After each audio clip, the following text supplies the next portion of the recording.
میں اور حمزہ بہت اچھی زندگی گزارنا چاہتے تھے، لیکن امی کے ہوتے ہوئے یہ کیسے ممکن تھا؟ کیونکہ حمزہ اپنی امی سے بہت ڈرتے تھے، یہاں تک کہ ان کی مرضی کے بغیر ایک کام بھی نہیں کرتے تھے۔ لیکن میں حمزہ کی اس عادت سے بہت پریشان تھی۔ میں انہیں ہر روز یہی کہتی تھی کہ اب کیا ہر وقت اپنی ماں سے پوچھ کر کام کرتے ہیں؟ کوئی کام ان کے بغیر بھی کر لیا کرے۔ لیکن نہیں، حمزہ جب بھی کہیں جانے لگتے تو پہلے اپنی امی کو پوچھ کر جاتے، اور جب واپس آتے تو سب سے پہلے اپنی ماں کے پاس آتے ہیں۔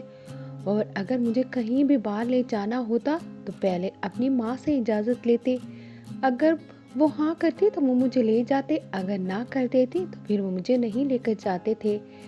میں حمزہ کی اس حرکت پر بہت غصہ تھی۔ میں سوچتی تھی کہ کیا مسئلہ ہے، شادی کے بعد بھی میری زندگی میں سکون نہیں ہے۔ ہر لڑکی کے کچھ خواب ہوتے ہیں کہ وہ شادی کے بعد ایسے کرے گی ویسے کرے گی، لیکن جہاں میری ساس جیسی ساس ہو وہاں پہ ایسا کچھ بھی نہیں ہو سکتا تھا۔ میرے شوہر میری ساس کے اس قدر غلام تھے کہ جو کچھ بھی کماتے وہ اپنی ماں کو ہی لا کر دیتے تھے، اور سارا گھر کا خرچ، روپیہ پیسہ سب کچھ میری ساس کے پاس ہی ہوتا تھا۔ اور اگر مجھے روپیہ بھی چاہیے ہوتا تھا تو بھی مجھے ان سے مانگنا پڑتا تھا۔ ایک دن میں حمزہ اپنے کمرے میں بہت خوشگوار موڈ میں بیٹھے تھے، تبھی نوکرانی نے ہمارا دروازہ کھٹکھٹایا۔ حمزہ نے دروازہ کھولا تو نوکرانی نے کہا بیگم صاحبہ کی طبیعت خراب ہو رہی ہے۔ تو حمزہ مجھے چھوڑ کر فوراً اپنی ماں کے پاس چلے گئے۔ جا کر دیکھا تو وہ بے ہوش تھی۔ جلدی سے میں اور حمزہ انہیں ہسپتال لے گئے۔ وہاں جا کر ڈاکٹر نے معائنہ کیا تو بتایا کہ ان کا بی پی شوٹ کر گیا ہے۔ ہم بی پی کو کنٹرول کرنے کی پوری کوشش کر رہے ہیں۔ ڈاکٹر دوائیاں لگانے لگے، گلوکوز لگایا۔ 24 گھنٹے بعد جب ان کا بی پی کچھ کنٹرول ہوا تو ڈاکٹر نے کہا آپ کے لیے ایک بری خبر ہے۔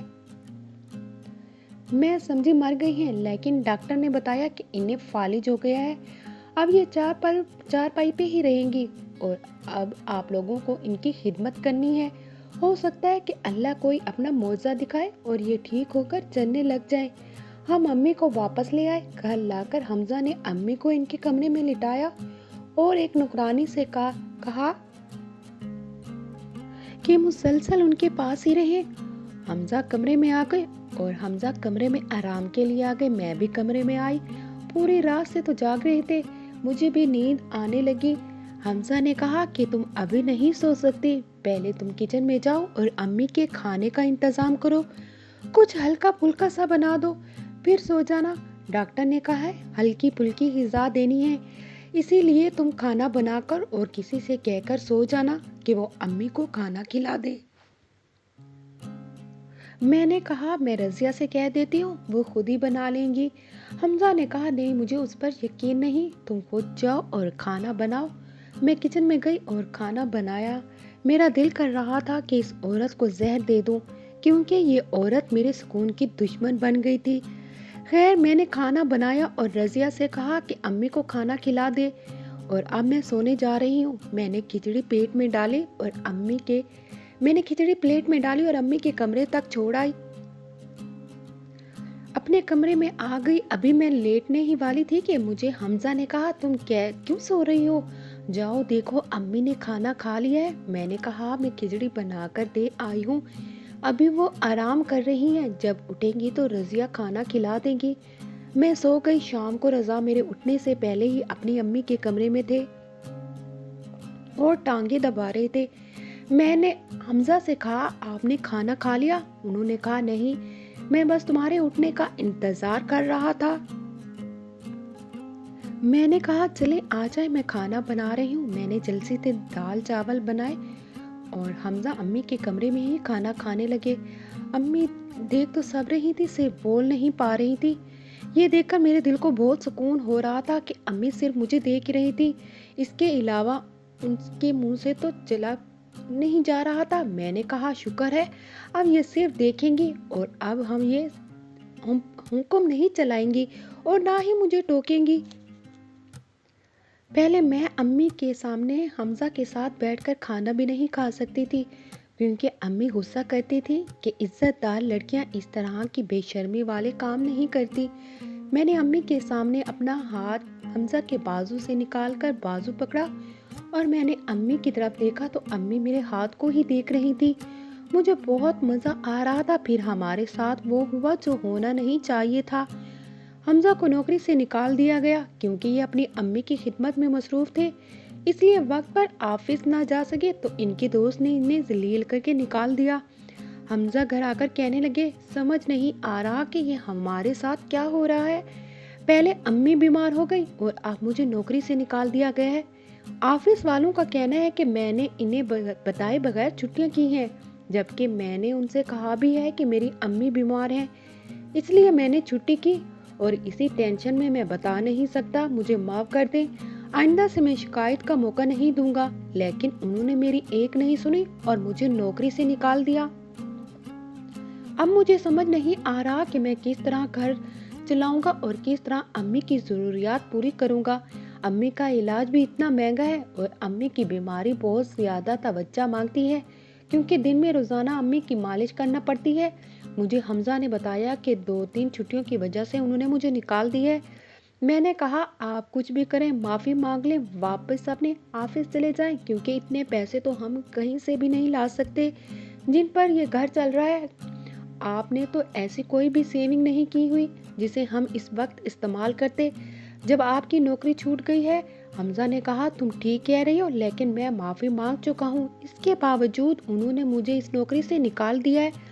میں نے کہا، یہ آپ نے کیسی خبر سنائی ہے حمزہ؟ اب ہم رضیہ کو پیسے کہاں سے دیں گے؟ گھر کا خرچہ کیسے کریں گے؟ سب کچھ تو آپ نے ہی مینج کیا ہوا تھا۔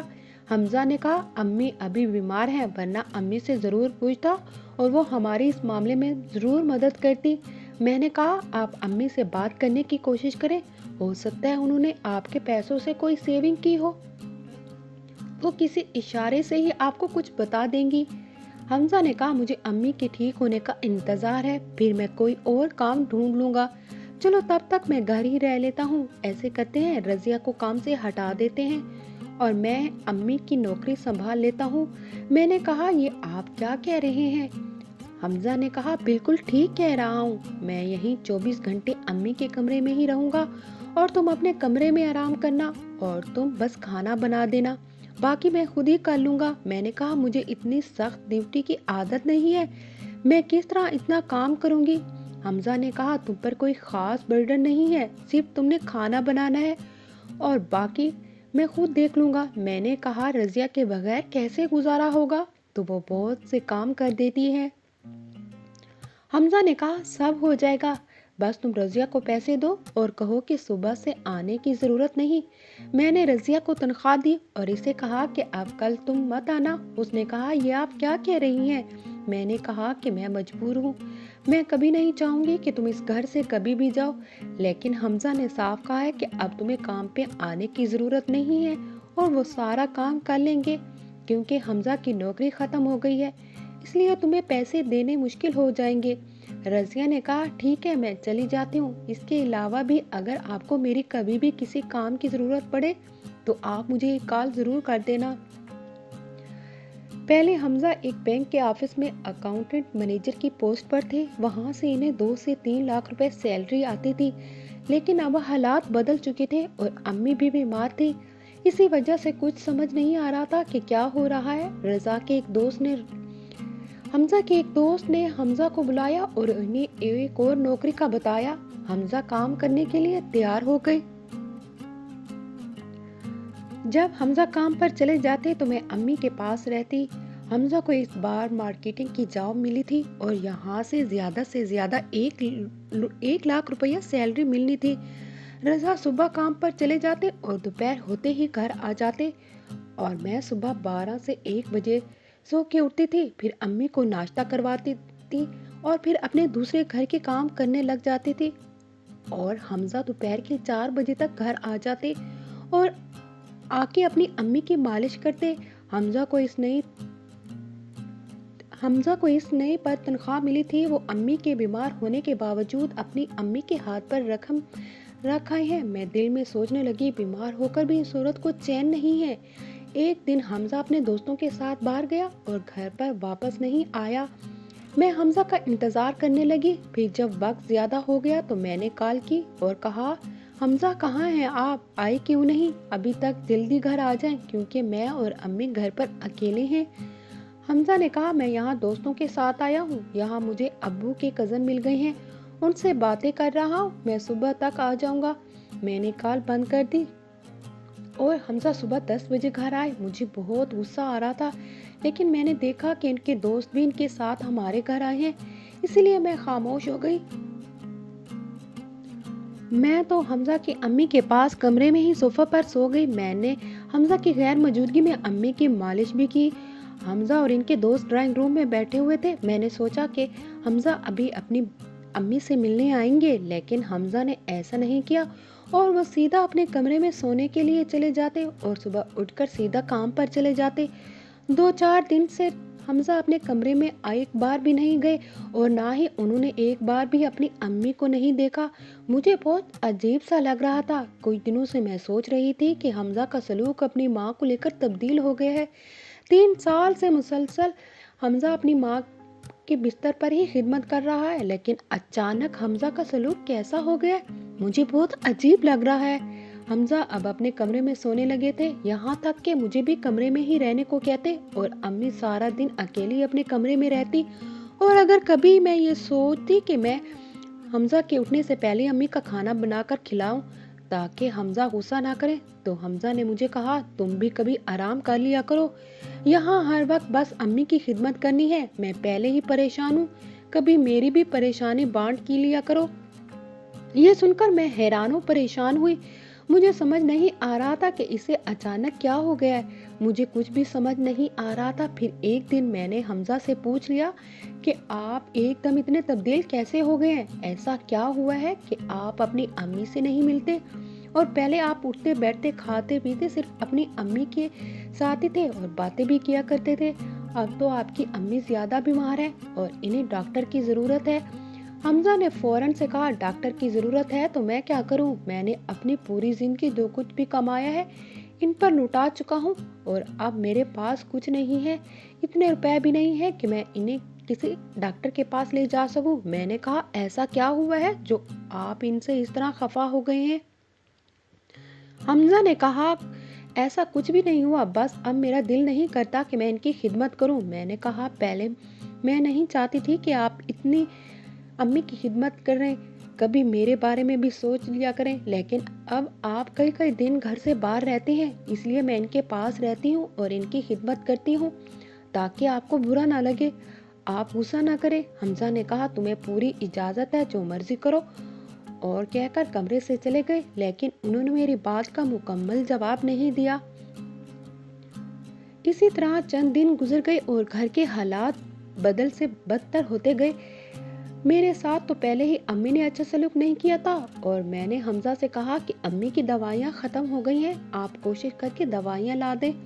حمزہ نے کہا کہ میرے پاس دوائی لانے کے لیے پیسے نہیں ہیں، اس سے بھی بڑھ کر کھانے کے لیے کچھ نہیں ہے، تو میں دوائی کہاں سے لاؤں؟ رہنے دو انہیں ایسے ہی۔ میں ان کے کمرے میں گئی تو دیکھا انہوں نے حمزہ کی باتیں سن لی ہیں اور ان کی آنکھوں سے آنسو نکل رہے تھے۔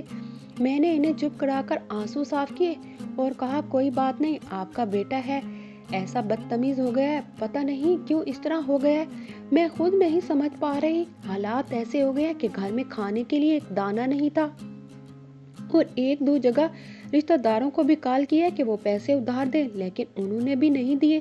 میں بہت پریشان ہو گئی ہوں اور ادھر امی تھی کہ کھانے کے لیے کچھ مانگ رہی تھی، دوائی تو ان کے پہلے ہی ختم ہو گئی تھی۔ یہ دیکھ کر میں اس قدر پریشان ہوئی، میرا دل کر رہا تھا کہ میں خود بھی مر جاؤں اور امی کو بھی مار دوں، کیونکہ حمزہ بالکل باغی ہو چکے تھے اور انہوں نے کام پر جانا بھی چھوڑ دیا تھا اور سارا دن اور رات لڑکوں کے ساتھ آوارہ گردی کرتے تھے۔ میں اور امی بالکل اکیلے رہتے تھے۔ میں نے ارادہ کر لیا کہ میں امی کو زہر دے دوں گی، اس لیے 2 دن میں نے کھانے میں زہر ملا کر امی کو کھلاتی رہی اور تیسرے دن امی یہ دنیا چھوڑ کر چلی گئی۔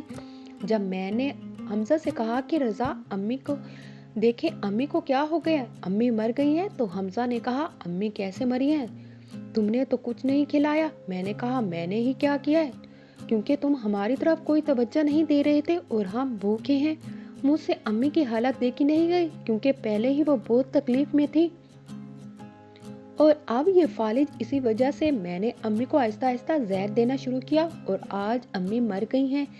حمزہ نے زور سے چیخنا چلانا شروع کر دیا اور مجھے اپنی امی کے بیڈ کے ساتھ باندھ دیا اور چلاتے ہوئے کہنے لگا، یہ تم نے کیا کیا ہے؟ تم نے امی کو مار دیا، اب دیکھنا میں تمہارے ساتھ کیسا سلوک کرتا ہوں۔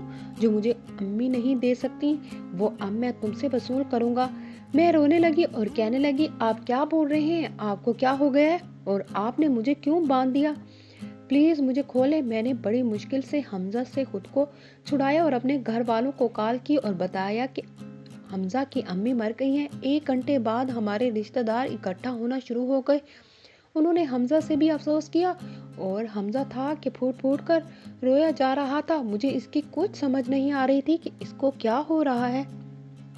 کبھی یہ ایک دم بہت ہی سینسیٹیو بن جاتا اور کبھی ایک دم پتھر دل ہو جاتا۔ میں سوچنے لگی، نہ جانے اس کا کون سا روپ صحیح ہے۔ خیر میری ساس کو دفنا دیا گیا جب مہمان اپنے گھر بھی چلے گئے اور میں نے سوچا کہ اب میں سکون سے رہوں گی۔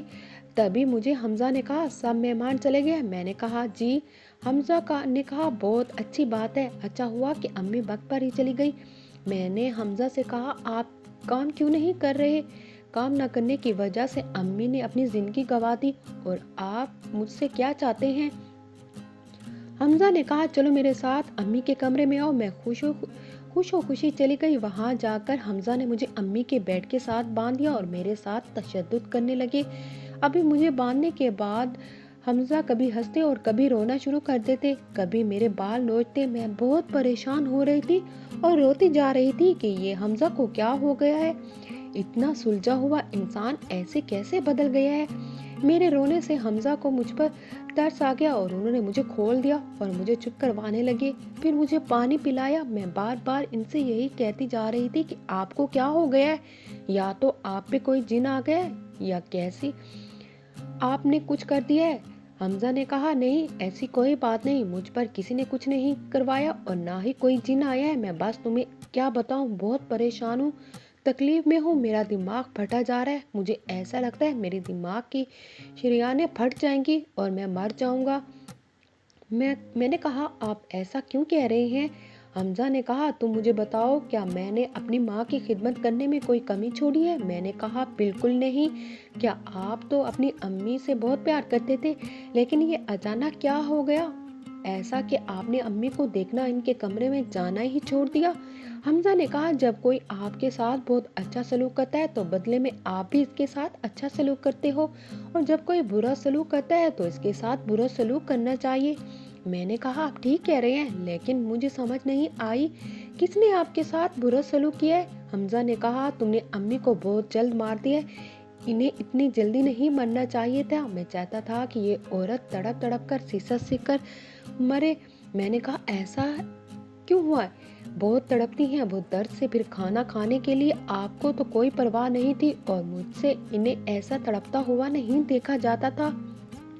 میں نے سوچا جانے کتنے دن اور تڑپیں گی، میں ہی ان کو آزاد کر دیتی ہوں۔ اور حمزہ نے رونا شروع کر دیا، اتنا روئے کہ دماغ کا پانی خشک ہو گیا، آنکھیں سوج گئیں۔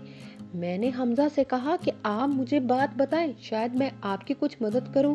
حمزہ نے کہا، اگر تم میری مدد کرنا چاہتی ہو تو ایک کام کرو، تم یہ گولی کھا لیا کرو۔ میں نے کہا، یہ گولی کس چیز کی ہے؟ حمزہ نے کہا، یہ جب تم کھاؤ گی۔ میں نے کہا، یہ کس چیز کی گولی ہے؟ حمزہ نے کہا، یہ جب تم کھاؤ گی تبھی تمہیں خود بخود معلوم ہو جائے گا کہ کس چیز کی گولی ہے۔ میں نے حمزہ کو ہاں کر دی اور ایک گولی لے کر کھا لی۔ حمزہ نے کہا، جیسے تم اب یہ گولی کھا رہی ہو اسی طرح تم نے ہر روز یہ گولی کھانی ہے۔ میں نے کہا، ٹھیک ہے۔ اگلے دن حمزہ نے مجھ سے پھر پوچھا، تم نے گولی کھا لی ہے؟ میں نے کہا، نہیں، میں بھول گئی تھی۔ حمزہ اتنا چڑے کہ غصے میں آ گئے اور مجھے باندھ دیا اور کہا کہ اب تم یہیں بندی رہو گی، میں خود تمہیں یہی کھانا کھلا دیا کروں گا۔ میں حمزہ سے معافی مانگنے لگی، مجھے معاف کر دیں، دوبارہ نہیں بھولوں گی، اب ایسا نہیں ہوگا۔ لیکن حمزہ نے میری ایک نہیں سنی اور ہر روز مجھے وہ گولی کھلاتے رہے۔ گولی کھانے سے میں نے محسوس کیا کہ میرے ہلنے اور بولنے کی طاقت ختم ہو رہی ہے اور میرا دل نہیں کرتا کہ میں اپنی آنکھیں کھولوں۔ حمزہ روزانہ مجھے کھانا دیتے اور خود ہی دوائی کھلا دیا کرتے تھے۔ مجھے بستر پر مزید 3 سال گزر گئے تھے اور اب میں ایسے محسوس کرتی تھی جیسے کہ مجھے اس گولی کی عادت ہو گئی ہے۔ حمزہ نے مجھے کھول دیا، لیکن میری حالت ایسے نہیں تھی کہ میں اٹھ کر ادھر سے ادھر بھی ہو جاؤں۔ میں بستر پر پڑی رہتی۔ حمزہ خود ہی میرے لیے کھانا بھی لے آتے تھے اور دوائی بھی کھلا دیتے تھے۔ مجھے نہیں پتا تھا باہر میرے گھر کا حال کیسا ہے۔ جب بھی حمزہ کمرے میں آتے تو میں ان سے دیکھتی ہی رہتی اور ان سے کوئی سوال جواب کرنے کی طاقت کھو بیٹھی تھی۔ ایک دن میں بستر پر سوت بوت کھو کر لیٹی ہوئی تھی کہ حمزہ میرے پاس آئے اور کہنے لگے کہ جو میری ماں نہیں دے سکتی تھی اب وہ تم مجھے دو گی۔ میں یہ بات ان کے منہ سے پہلے ہی کئی بار سن چکی تھی، لیکن مجھے معلوم نہیں تھا کہ کس چیز کی بات کر رہے ہیں۔ حمزہ میرے پاس آ کر بیٹھ گئے اور خود ہی باتیں کرنے لگے۔ میں نے حمزہ کے منہ سے ایسی باتیں سنی جسے سن کر میرے پاؤں کے نیچے سے زمین نکل گئی، اور میں سوچنے لگی کہ مجھے امید نہیں تھا کہ حمزہ ایسے بھی کر سکتے ہیں، یا یہ سب حمزہ نے کیا ہوگا۔ حمزہ نے مجھے بتایا کہ تمہیں پتا ہے کہ میرا امی کے ساتھ سلوک کیوں تبدیل ہوا تھا۔ تم نے کئی بار مجھ سے پوچھنے کی کوشش کی، لیکن میں نے جواب نہیں دیا کیونکہ وہ وقت صحیح نہیں تھا، اور اب وقت آ گیا ہے کہ میں تمہیں سب کچھ بتا دوں۔ حمزہ نے کہا کہ جب میں اپنے دوستوں کے ساتھ گیا تھا تو وہاں مجھے ابو کے کزن ملے تھے۔ انہوں نے مجھے بتایا کہ یہ امی میری سگی امی نہیں ہے، یہ میری سوتیلی ماں ہے، اور انہوں نے جس طرح مجھے پر دباؤ ڈالا تھا اسی طرح میرے ابو پر بھی دباؤ ڈالا ہوا تھا، اور جب میں چھوٹا تھا تو یہ مجھ پر بہت ظلم کیا کرتی تھی۔ مجھے کئی گھنٹے کمرے میں بند رکھتی تھی، اور انہوں نے پراپرٹی کے کاغذات بھی خود ہی ابو سے دستخط کروا لیے تھے اور سب کچھ اپنے نام کروا لیا۔ اسی صدمے سے میرے ابو بھی اس دنیا سے چلے گئے، کیونکہ یہ سب کچھ حمزہ کا تھا جس پہ اس عورت نے قبضہ کر لیا تھا۔ امی نے کبھی میرے ساتھ اچھا سلوک نہیں کیا تھا، خود کھانا گھر پر نہیں بناتی تھی اور اپنی سہیلیوں کے ساتھ باہر جا کر کھاتی تھی اور مجھے کھانا ہی دینا بھول جاتی تھی۔ ویسے تو میں کئی بار خواب دیتا جس میں ایک بچہ ایک کمرے میں رو رہا ہوتا ہے اور کہتا ہے مجھے معاف کر دے، میں نے کچھ نہیں کیا، پلیز مجھے کھانا دے دیں، لیکن میں سمجھ نہیں پاتا تھا کہ یہ بچہ کون ہے جو میرے خواب میں اس طرح آ کر رو رہا ہے۔ مجھے میرے خواب میں کی وضاحت تب ہوئی جب مجھے میرے چچا نے یہ ساری باتیں بتائی، اور انہوں نے یہ بھی کہا کہ ہم اس لیے تو تمہارے گھر نہیں آتے کیونکہ تمہاری سوتیلی ماں ایک بہت ہی خطرناک عورت ہے، اس نے تمہارے ابو کو بستر پر رکھا اور اس کا علاج بھی نہیں کرواتی تھی، بدلے میں اس نے جائیداد کے لیے غلط ادویات دے کر۔ میں نے دل میں سوچ لیا کہ اب میں یہی سب کچھ اپنی ماں سے وصول کرنا چاہتا تھا، اور تم نے انہیں پہلے ہی مار کر سب کچھ ختم کر دیا، اب اس لیے تم ان کی سزا بھگتنی پڑے گی۔ میں بستر پر لیٹی آنسو سے رونے لگی۔ حمزہ نے میرے ہاتھ پاؤں سیدھے کیے اور کہا اب میں تمہارے ساتھ بھی یہی کچھ کرنے والا ہوں۔ کیا تمہیں پتا ہے کہ جب میرا سلوک امی کے ساتھ تبدیل ہوا تھا میں کام کے سلسلے میں گھر سے باہر رہنے لگا تھا اور تم امی کی خدمت کرتی تھی۔ ان دنوں امی نے تم سے کہا کہ وکیل کو گھر بلا لیا اور امی نے یہ سب کچھ تمہارے نام کر دیا ہے، اور جب مجھے یہ معلوم ہوا کہ سب کچھ تمہارے نام ہو گیا ہے تو مجھے تم پر بھی شدید غصہ آیا، اور اب میں نے سوچا کہ میں تمہیں بھی ایسے ہی ماروں گا جس طرح تم نے میری امی کو زہر دیا ہے، اور میں یہ سب کچھ اپنے نام کرا لوں گا۔ میں دل میں سوچنے لگی کہ اس دن ایک آدمی گھر آیا تھا تو ضرور تھا، لیکن وہ کسی بھی طرح سے وکیل نہیں لگ رہا تھا، تو پھر امی کیسے کہہ رہے ہیں تو حمزہ کیسے کہہ رہے ہیں کہ امی نے سب کچھ میرے نام کیا ہے؟ حمزہ نے کہا ابھی میری تشخیص پوری نہیں ہوئی، جب میں اس بات کی جڑ تک جاؤں گا اس کے بعد فیصلہ کروں گا کہ تمہارے ساتھ کیا کرنا ہے۔ میں بستر پر سد بد کھو کر لیٹی رہی اور آنسو نکلتے جا رہے تھے۔ میں نے سوچ لیا کہ اب میری موت ہے، اور رضا نے جو باتیں بتائی ہیں وہ جس حد تک جنونی ہو چکا ہے وہ ضرور ایسا ہی کرے گا۔ میں دعائیں کرنے لگی کہ کاش کوئی مسیحا آ جائے، مجھے اس دلدل سے نکال دے، مجھے ٹھیک کر دے، میرا ٹھیک طرح سے علاج کروا دے۔ ایک دن حمزہ باہر سے آئے اور اپنے کمرے میں سیدھا آ کر سو گئے، اور باہر کا مین دروازہ کھلا ہی رہ گیا۔ باہر سے رضیہ گزر رہی تھی، اس نے دروازہ کھلا دیکھا تو اسے میری یاد آئی اور اس نے کہا کہ کیوں نہ میں بیگم صاحبہ کو ملتی چلوں۔ اس نے مجھے کمرے میں دیکھا تو میں امی کے کمرے میں لیٹی تھی۔